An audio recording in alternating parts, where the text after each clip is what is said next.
Okay, so today let's continue where we left off. What was the last thing that we were doing before our really long weekend? We were playing with the stress response, and how did we end? Let's kind of bring ourselves up to speed with the notion of stress as a physiology that's designed to do what? One single thing? What's the one thing that to what? Yes, to help us to not get hurt physically or die physically. That's the single reason why we have the stress response. That's kind of where we left off, right?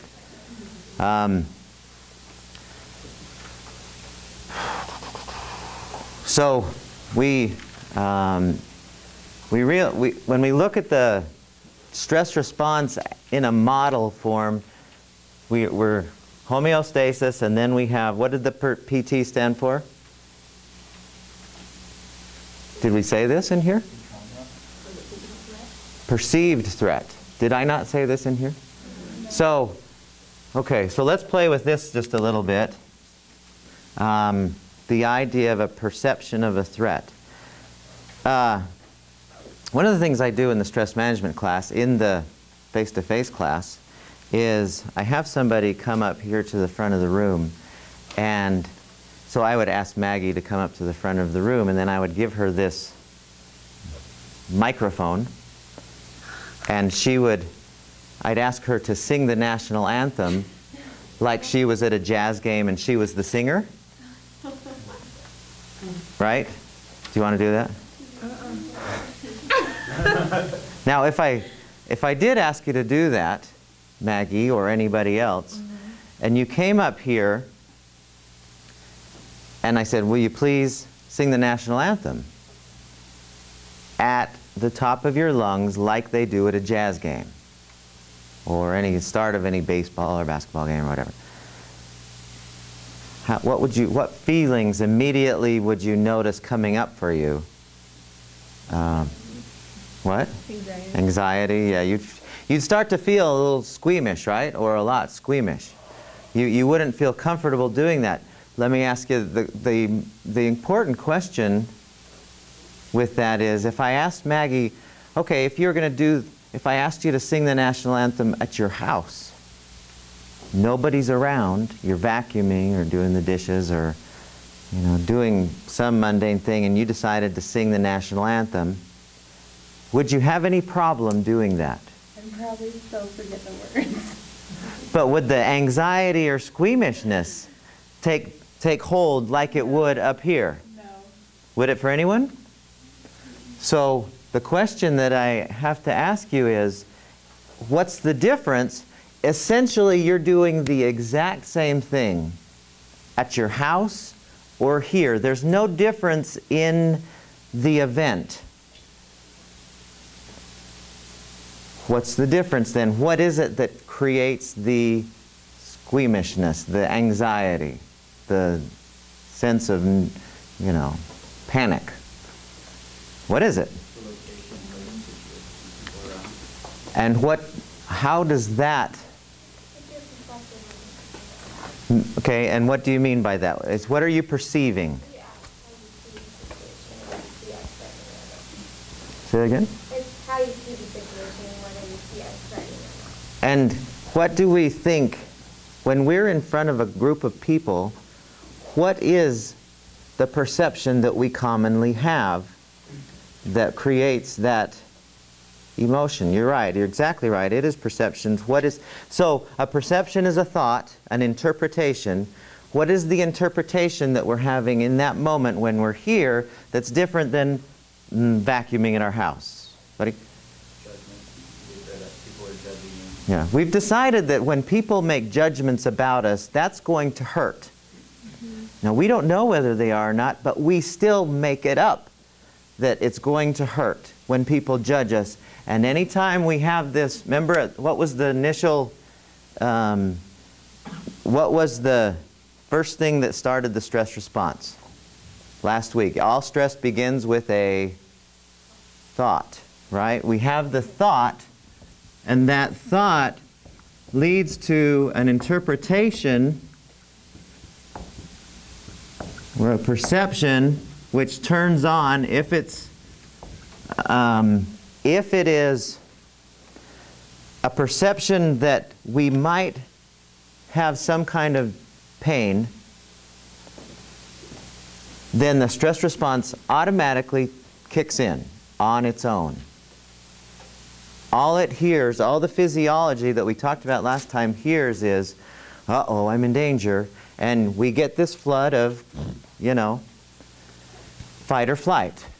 Okay? I was going to say, the other day I pulled up at my friend's house across the street, and her little girl came behind the car, and a car was coming. She didn't have any of that. She didn't perceive the threat, but I did. So I was, For her, and her heart was beating fast, and I was shaking. And she didn't, when I went and picked her up, she stopped behind the car so the car went by. But my adrenaline was still going just like that. And I was the one in danger, but the thought that she was did the same thing for me. Okay, and that tells me a really important principle associated with stress. And that is simply that there's nothing inherently stressful in the world. The world is not a stressful place, and there's nothing about it that is inherently stressful. What I mean by that is there's nothing that universally causes everyone who experiences it to feel the fight or flight response. I can't think of a single instance where everyone who experiences it is going to have the activation of the fight or flight response. When is a bear not the least bit scary and you're only 10 feet away from him? In a zoo, right? What did you say? Behind glass. Yeah, behind a big glass or a fence or a big ditch or something. You're like, no big deal. It's the same bear, the same distance away, but how you're interpreting it is totally different than how you interpret it when you're out in the woods. Do you get that? And that is universally the case. All of our stress starts with the perception of a threat, not the real threat. Now, the other thing we do in the stress management class, some of you may, who took it face-to-face version, remember this, is we went around the room and we asked everyone how many times during the month, do you remember this, when we went around and we asked each person, what percentage of how much of your last month were you in situations that were honest to goodness, you could have died, or had really physical pain? We do this, and I do this every semester, and this semester I actually have a kid who is a firefighter.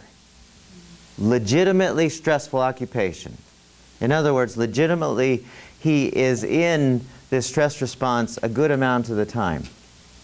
Even his life, but certainly everyone else's, the amount of time when we're honest to goodness in stress-related situations where we do need the stress response to help us out is what percent? Do you remember? 0.1 or less. It was less than 1%. We are not ever in situations where the stress response will help us out. Ever. Except for those rare occasions when you are out camping and, you know, lightning strikes, you got around, or your thunder's going, or there's a fire, or I remember one time I was camping in Idaho. We hiked up this hill, and suddenly we found ourselves on quite a steep sloped hill, my wife and I started sliding down, and it was a long slide and then a drop off of another 30 or 40 feet into a river. I didn't want to do that. So as soon as I started sliding, I found myself gripping and struggling and just out of control, trying to get the dirt up and so that I could get back up the hill, because I knew if I slid, that would hurt. So there are those rare instances, but for the most part, we don't have really stressful lives. In other words, we don't have situations, our life is so comfortable, so cushy, so compared to our ancestors who they were in the wilds. See, here's the thing that I'm certain of, and I think I've mentioned this before in here. We do have 10,000 BC bodies. including our brain stem that is listening to our thoughts.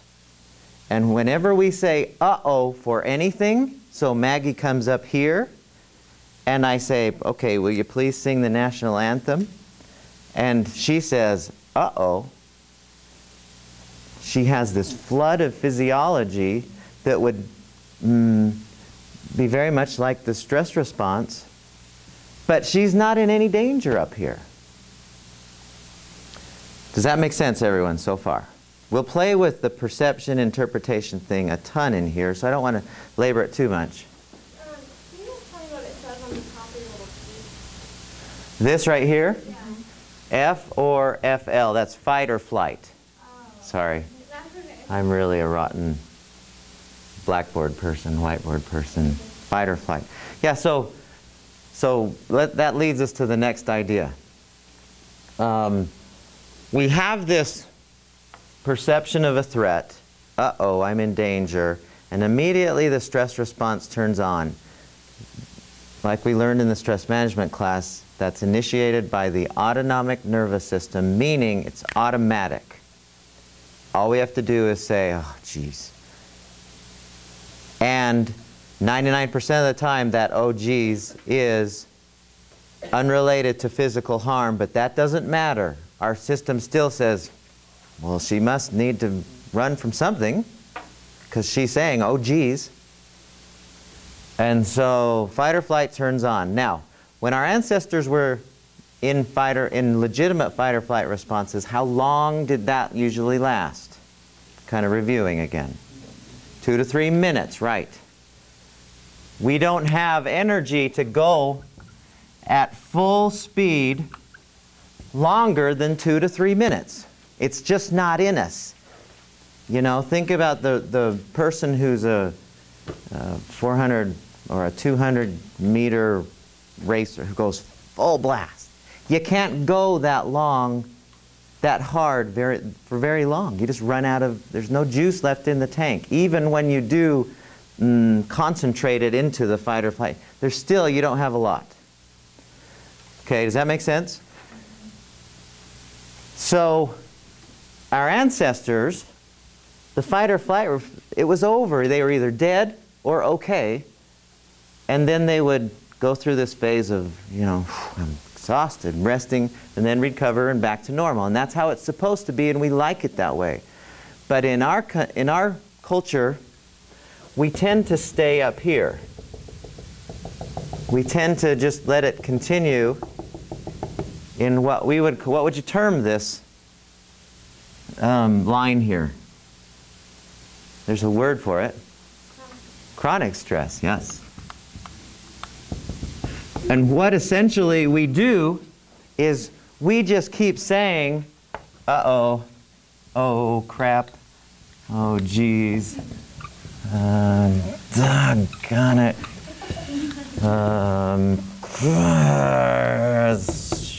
you know, all day long. And our body doesn't know that we're not in danger. And so all day long it's just going, all right, I got to gear up again. Now, does that make sense for everyone? If that were if there were no consequences of this, we wouldn't care. If there were no problems associated with chronic stress, we wouldn't care. We wouldn't even, but you have to understand that when you're in the stress response, it's an enormous imbalance of the body. You know, we talked about the entire fight or flight response, and it was just an amazing flood of activity that is really not in balance. So,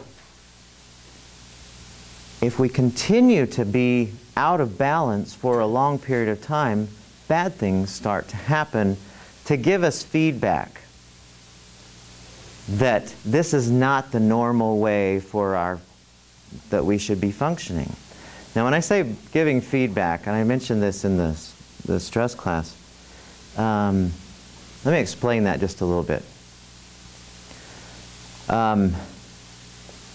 When a person goes and gets really drunk, I mean really, really drunk, how does that person feel the next morning? Have any of you had that experience? How does it feel? I mean, what are some of the messages your body's giving you? Or what are some of the symptoms of a hangover? Okay, those are lovely. What else? Any other symptoms you can think of when somebody's really drunk? Okay. Anything else? Depressed. Depression sets in.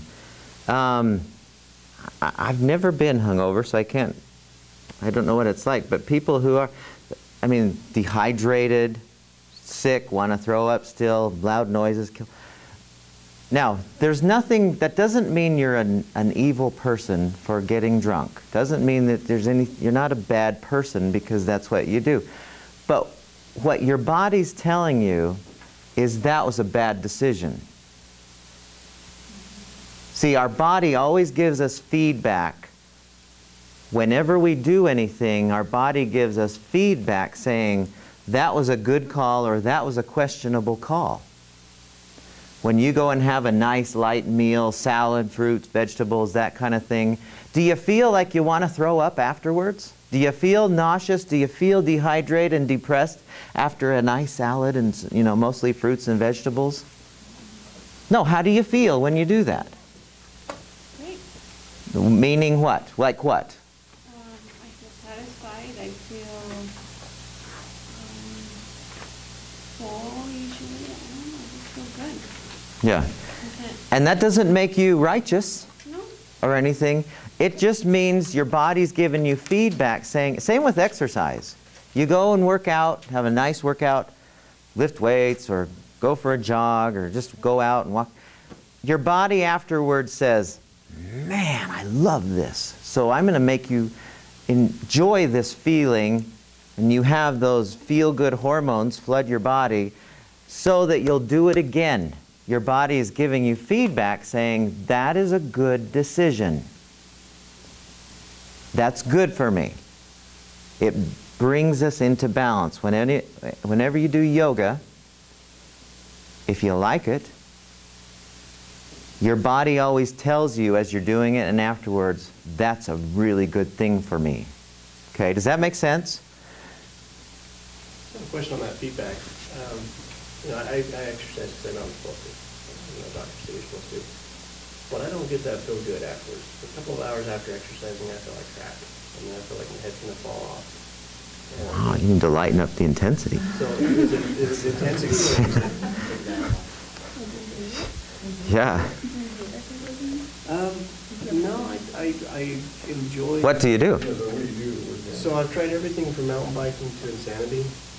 Well, insanity, I can understand why that would make you feel like crap. Mountain biking, trail running.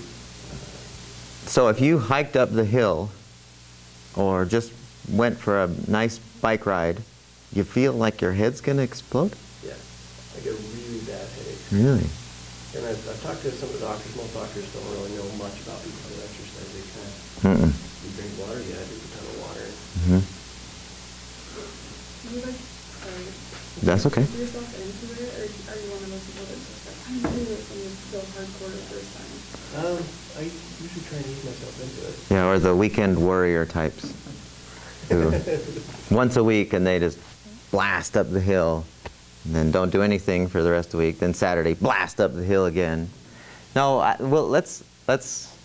You're an anomaly, and that might be, there might be something out of balance anyway, maybe stress or something else that's got you out of balance, such that, because that's not supposed to happen. So I've heard, my wife tries trail running with me and has the same experience. And so that's what I was like, I've You got mold in your house or something. I've always heard that exercise is supposed to make you feel good, but I've never felt good after. Not getting the feel good. Well, because, like, something along those lines, too. Like, what about, like, when you're exercising, you're strengthening your body, so you'll have, like, muscle soreness and stuff. Your body's like, oh, that hurts, so... You get to the point where you're like that. But at first, definitely. No doubts. no doubts that at first, anything you get into, I mean, first time you do crunches, after not doing crunches for years, and your stomach will let you know that those muscles are still there, but not part of the game very much. And so there is some adaptation, but in general, I don't want to labor this point too much, but in general, when you do things that are good for you, your body will let you know that that's a good thing, buddy. I used to be the same way. Whenever it came to like running or jogging, like, oh, that's the best way to lose weight, I would be like, no, this is bad. Yeah. So you have to find the exercise that works for you. Because like my cardio, I can run a good job for it, but I'll do like sword fighting, martial arts, or dancing for my cardio. And during those processes, I feel really good. And afterwards, I feel really good because I'm doing something I like to do. Yeah, that goes a long way. I hate that stair stepper thing. You ever done that? Oh, it drives me insane. It's the worst exercise. I've never been so bored. But on Saturday, I hiked. My wife and I went jogging for probably 3 hours up into the hills up above our house. I mean, we went hiking up halfway up Ben Lomond. It was so great. After we were done, I mean, we felt grounded, we felt rejuvenated, and we were out of breath going up and coming down. We were coming down, oh, my daughter went with us, and she was flying down and trying to keep up with her, and all of that. It was so enjoyable. I could do that for 3 hours, but a stair stepper is like 5 minutes, and my head wants to explode then as well. So I think that goes a long way, what you're saying about doing something you love. Yeah, go ahead, and Erica. just to, I guess, emphasize that I've certainly experienced that communication with, like, your body really does talk to you, if you will. In track, I remember we'd always say, was that a good sore or a bad sore? Because even then, you might be a little sore from abs, but it's different from when you have a sore because you've hurt something. Yes. So even if it's that specific, I think I certainly know people that have experienced it too. Bobby? I was gone for a year and a half. I used to be like avid exercise person, and then I didn't get to for a while. And when I got back home, like I was just like, yeah, I'm gonna exercise all that I want to now and do all these things, and it hurt. Like I just did not feel good for this week. Yeah. It's taken me like months, but it feels good again. Well, I don't want to labor that point too much. We get the idea. What I do know for sure is stress, being a very imbalanced state, our body will start to give us feedback saying, give me back in balance, or I'll continue to let you know this is not how I'm supposed to be functioning. And so we can kind of categorize these.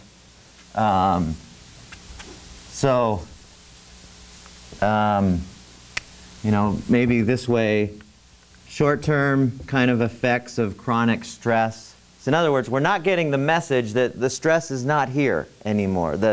We're not in danger, but we still think we are. We still keep saying that. So what are some of the effects that we can say, yeah, that's probably because of the chronic stress, the misperceptions that I have in my head, that, okay, here's the physical or psychological or some other problem that's a stress related. I mean, can we think of things that, like, pretty soon we start to notice about our experience?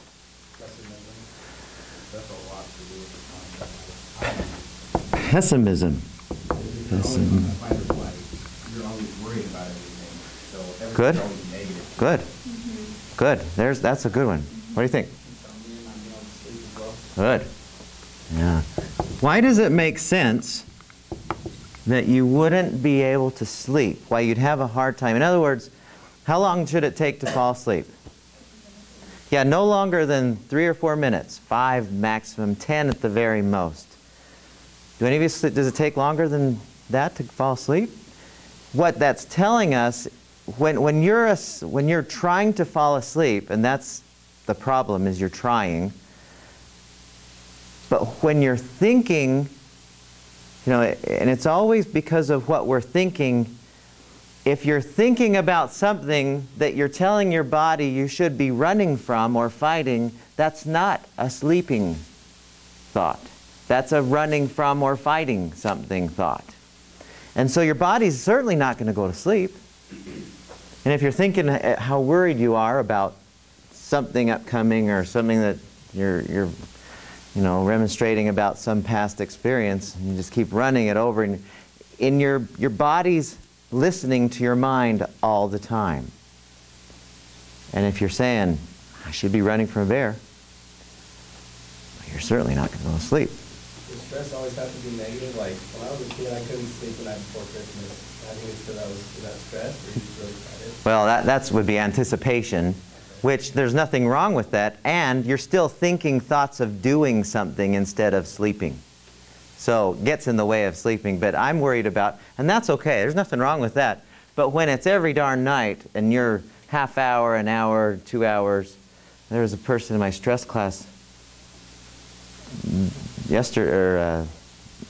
right now who, she said she's awake most all the night, every night. That's not how we're supposed to be. And she said, I'm absolutely certain it's because of my stress. Okay, what other things do we notice that are likely? I always think when Okay, so even in the short term, we'll say, you know, headaches, these might be a little bit down the road, but why? How do you know that your headache is stress-related? if I start to identify it, I notice that I'm a little tense, you know. Tension. So why would you get a headache? I usually tense up right here in my jaw, which makes my head hurt. So there's muscles actually that are chronically contracting. Contract a muscle for very long, it starts to hurt. That's a headache. Okay, what other things are likely to happen? Changing appetite. Yeah. Now, remember back to our fight or flight response, what did we say about the digestive system? What did you say? Yeah, it shuts down, doesn't it? It stops working normally. If the digestive system is not working normally, then that includes appetite.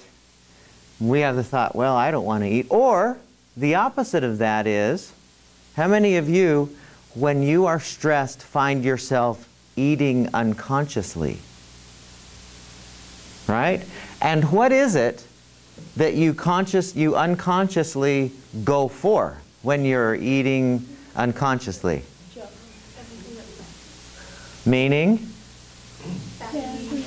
Fat and sugar. Now, what did you say? My mom calls it counter crap. Counter crap, yeah. What? That's funny.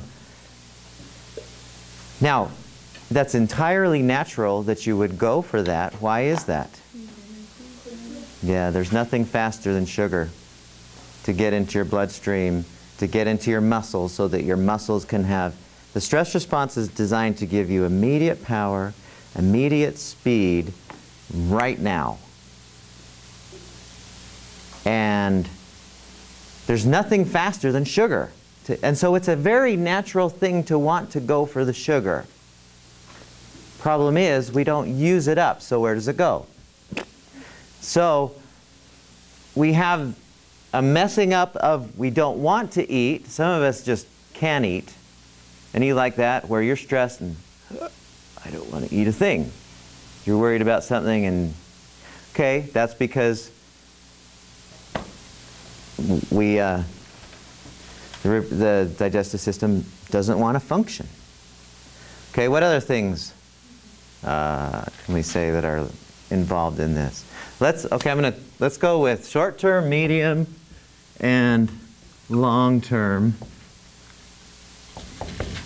And for the sake of the time that we have, because I don't want to spend any more time than today, but I want to kind of look at there's a really long list. When we were making the stress book, one of the things that we couldn't find too many diseases that didn't have a stress component.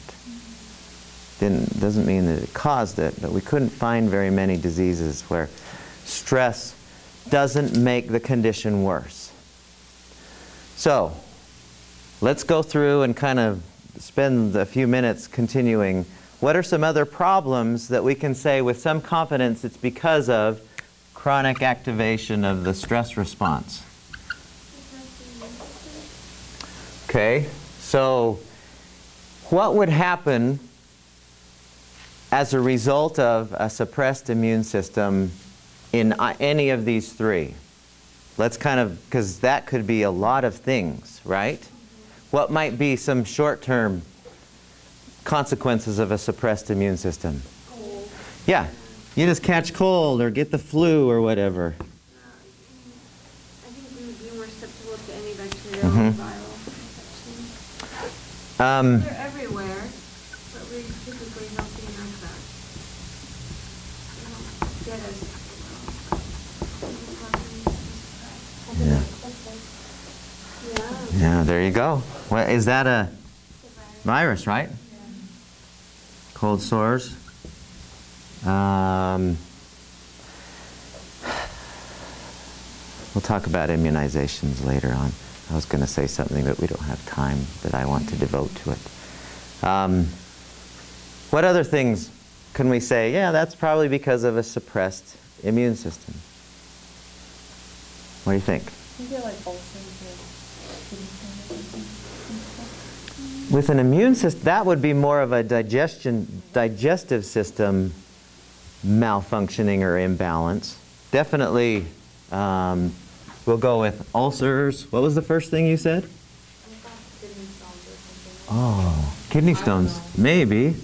I mean, everything that's associated with the digestion imbalance. What else? If you put the long-term high blood pressure. All right. Shingles. What's that? What is shingles? Yeah, it's a virus. Like, But what happens? What does that look like? You get all dots all over you, huh? It's more like a patch and it shows up in certain areas of your body and it's very, very painful. Yeah. it's typically due to stress, like things that Because it lays dormant in your nerves. That's what I'm saying it's saying. That it's typically due to stress, reduced immune system. Does it take a lot after chemo treatment? Oh, does it really? Chicken pox. See, and that brought up an interesting thought. I remember when I was working on a PhD, everyone was studying HIV and AIDS. That was a big topic that I didn't, but a lot of people were really interested in. And one of the things that they said, when somebody is HIV positive, what's one of the first things they tell them to do in this world that we're talking about? Yeah, don't. Because your immune system, it's human immunodeficiency virus, HIV. In other words, your immune system is really compromised. Compromise it even more, your likelihood for developing full-blown AIDS increases. What other things are like that as far as that level of dangerousness that we commonly have in our society that we could say, yeah, there's maybe a stress thing going on? Okay, definitely heart attacks. And we could explore that for an hour or more. Heart disease, heart attacks. Yeah, and that can be, did you say how would it or would it? Yeah, and we can go short term, what do you call those problems? What do you call those kind of, all those commercials they have on TV to solve them? ED and some of those other things. This is what's going on. But what are you thinking for more long term? I just know that sometimes women can miss their cycles and stuff if they're stressed. It can affect Okay. things like that. So, menstrual problems. Menstrual problems. thyroid disease. Possibly, yeah. Very, very possible. What's the number 2 killer, did we decide, in our country? Number 1 is heart disease. Cancer is number 2, right? Stress component? Oh, absolutely. Think about it. Every one of us has cancer all the time in our bodies. Just like we're breathing in bacteria, we're breathing in viruses, we also have cells that misform all the time. But our immune system goes, oh, well, you're not part of us, and it eats it up. You know, the little macrophages, it really looks like it gets eaten up.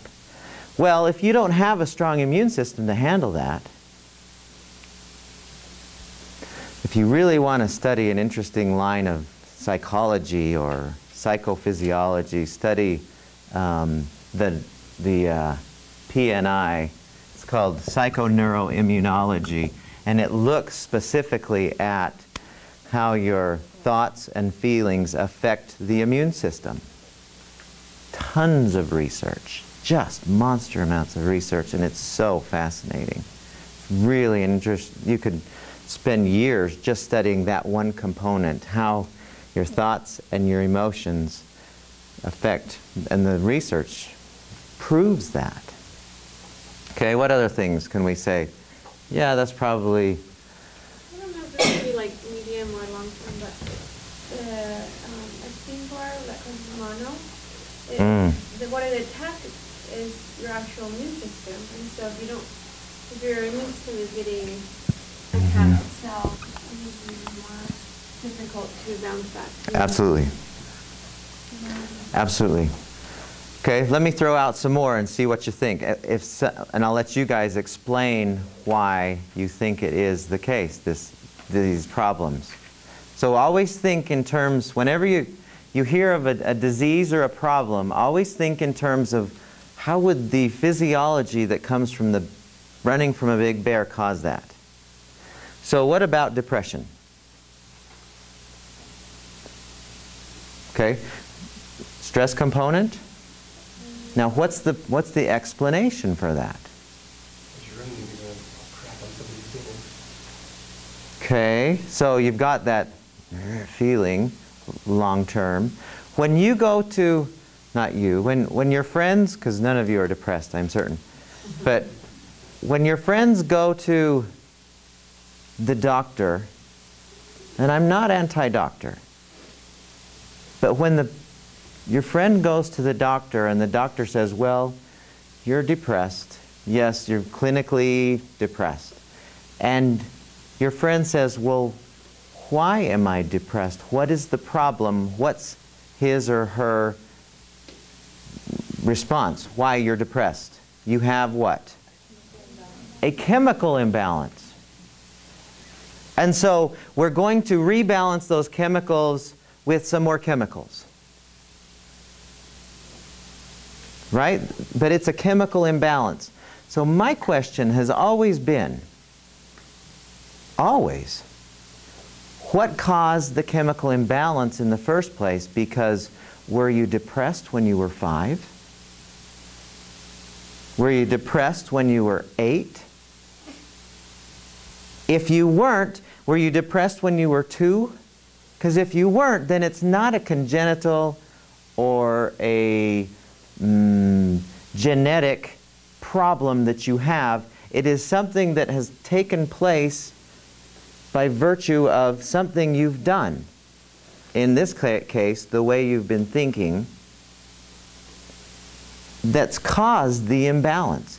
And if you think about the stress response and all the hormones that shut down, your feel-good hormones, your your maintain yourself hormone, they all shut down, and your cortisol and adrenaline are pretty much running the show.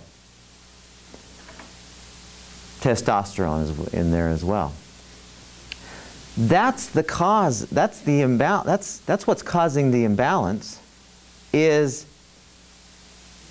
that's what's causing the chemical imbalance, is this, what's going on nonstop. Fix this, depression usually, not always, but usually takes care of itself. What is the best? They found that this is the best medicine, as effective as medication in studies for depression now. Yeah, aerobic exercise. Now, what's happening when you work out? You're going from here to here, and you come down out of this fight or flight. You go through the flight part when you work out. And your body goes, oh man, we're safe finally from the bear, good. And you restore that balance back in there. Is that cool? People don't, I mean, doctors, I've had quite a few discussions with doctors. I have some good friends who are, and they say, oh no, it's still, there's a problem. I think, I don't think so. How about one last one, and we'll hit the road with this one, but it's such an obvious one. Do any of you know people who have fibromyalgia? Do you? Your mom does? Would you mind shutting that door, please? Does anyone here not, bless you, does anyone in here not know what fibromyalgia is?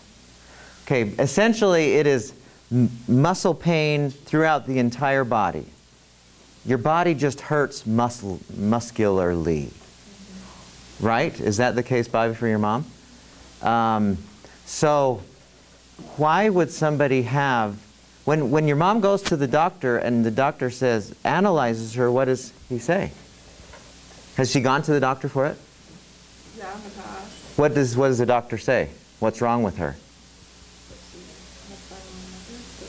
But is that it? I mean, when they analyze somebody who has fibromyalgia, they essentially go, there's nothing wrong with you. You're hurt, sure, but there's nothing that we can detect that is wrong that's causing this. Now, if you, even our strongest boys in here, you know, how much can you deadlift? 1 rep max. Yeah. 95? Times 10. Even our strongest boys in here, you cannot do very much for very long. Right? You get fatigued. Well, when you're in a chronically tense, your muscles are tensed all day long, your body's going to start giving you feedback saying, this really hurts. Fibromyalgia, when it's in the muscles. And really, when we've taught people meditation with fibromyalgia, I can't believe how many times people have had really good relief from fibromyalgia and headaches even after having it for many, many years. I introduced my mom to yoga, and she's a different person. Same thing, same thing. Restore the body to balance, and the body will heal itself of most problems. So what I want to do on Friday is explore what are the lots of ways to go from, we're not going to play with prevention till a little bit later, but what I want to do is explore, we're going to spend a day talking about what do we do that can bring us from here to here, because knowing that is really, like Bobby did with her mom, can save people's lives. Okay? Thanks everyone. See you Friday. Remember to have your, I'll be passing around the book review thing. Did that